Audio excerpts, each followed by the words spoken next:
నమస్తే welcome to Andhraprabha నేను మీ Shravni inner ring road కేసులో సుప్రీంకోర్టులో టీడీపీ అధినేత చంద్రబాబుకు ఊరట లభించింది. ఆయనకు మంజూరు చేసిన బెయిల్ రద్దు చేయాలంటూ ఏపీ ప్రభుత్వం దాఖలు చేసిన పిటిషన్లు న్యాయస్థానం కొట్టేసింది.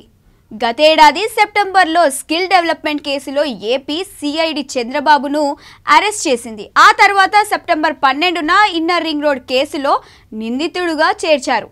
బాబుపై దాఖలైన పలు కేసుల్లో ఏపీ హైకోర్టు ముందస్తు బెయిల్ మంజూరు చేసింది.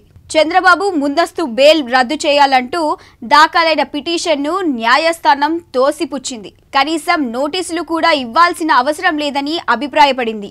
గతంలో సుప్రీంకోర్టు ఇదే కేసులో దాఖలు చేసిన ఎస్ఎల్పీని రద్దు చేసిన నేపథ్యంలో చంద్రబాబు బెయిల్ రద్దు పిటిషన్ను విచారించాల్సిన అవసరం లేదని ధర్మాసనం స్పష్టం చేసింది. 420 సెక్షన్ చంద్రబాబుకు ఎలా వర్తిస్తుందని జస్టిస్ సంజీవ్ ఖన్నా ప్రశ్నించారు.